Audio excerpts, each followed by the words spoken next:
You don't hate people. That's the strange part. If someone asked you, you'd probably say you care about your friends, enjoy meaningful conversations, and genuinely want good things for the people in your life. Yet lately, every notification feels a little heavier than it used to. Every invitation requires a negotiation with yourself. Every conversation, even a pleasant one, seems to leave behind a thin layer of exhaustion that wasn't there before. And maybe that's because what you're experiencing isn't loneliness, antisocial behavior, or some dramatic personality change. Maybe you're simply reaching the point where your mind can no longer tolerate constant access. We live in a world where everyone can reach everyone at any moment. A text arrives, a message appears, an email demands attention, a video call gets scheduled. Someone wants your opinion, someone wants your time, someone wants a response. And because this has become normal, we rarely stop to ask what permanent accessibility is actually doing to us.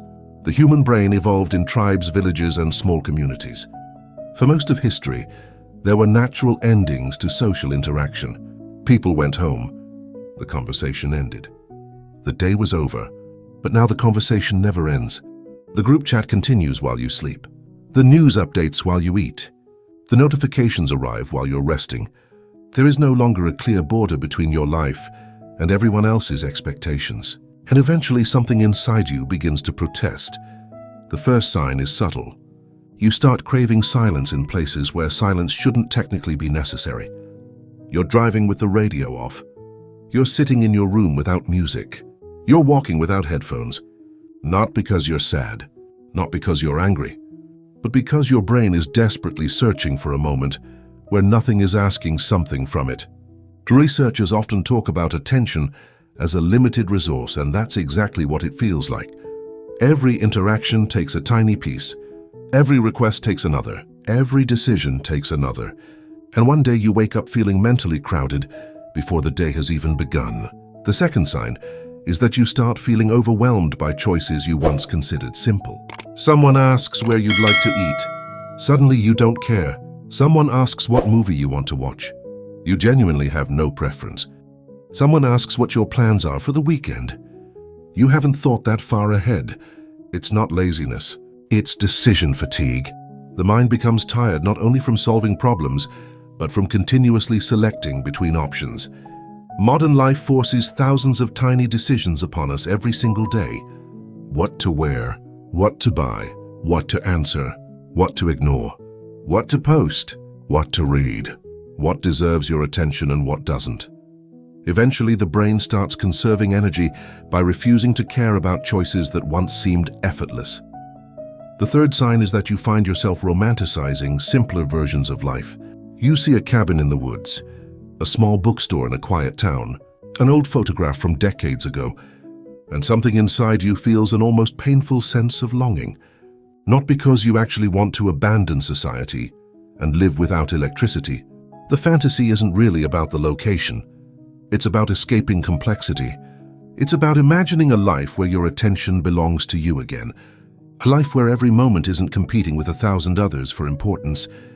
The fourth sign is that rest no longer feels like rest. This one confuses people because they assume exhaustion should disappear after enough sleep.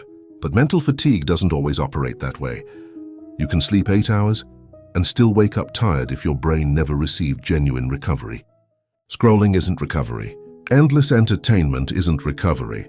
Constant stimulation disguised as relaxation isn't recovery. Sometimes true recovery is boredom. Sometimes it's staring out a window. Sometimes it's sitting with your thoughts long enough for them to settle, instead of constantly drowning them out with noise. The fifth sign is that you're becoming less interested in being understood by everyone. When we're younger, many of us spend enormous energy trying to explain ourselves. We want people to see our intentions. We want them to understand our choices. We want them to approve of who we are becoming.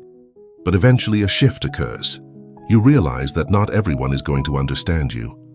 Not everyone is supposed to, and surprisingly, that realization feels less like defeat and more like freedom. You stop writing lengthy explanations.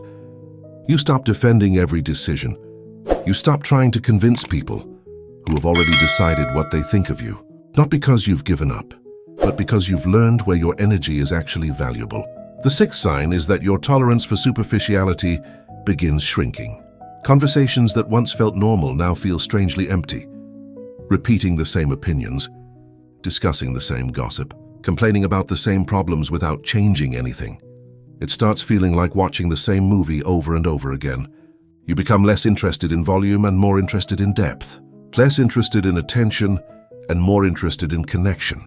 Less interested in being surrounded by people and more interested in feeling understood by even one person. And the final sign is perhaps the most important. You stop measuring your life by how full it looks from the outside. There comes a moment when external validation loses some of its grip. Not completely. You're still human. Approval still feels good. Recognition still matters. But it stops becoming the primary source of your identity. You begin asking different questions. Not how productive was I, but how present was I? Not how many people noticed, but did it actually matter? Not what did I achieve, but what kind of life am I building? These questions often appear during periods of exhaustion because exhaustion strips away illusions. It forces clarity. It reveals what was important and what was merely urgent, what was meaningful and what was merely loud. And maybe that's what you're feeling right now. Not a lack of motivation, not a lack of ambition, not a dislike of people. Maybe you're simply reaching the point where your mind is asking for something deeper than stimulation, something deeper than productivity, something deeper than constant connection. Maybe what you're craving isn't escape. Maybe it's space. Space to think, space to breathe, space to remember who you are when nobody needs anything from you. Because the truth is that a healthy mind doesn't just need activity, it needs recovery. It doesn't just need connection, it needs solitude. It doesn't just need information, it needs silence. And sometimes the strongest thing you can do isn't pushing harder, explaining more, or staying longer. Sometimes it's stepping back long enough to hear your own thoughts again. The world will keep moving. The messages will keep arriving. The expectations will still exist tomorrow.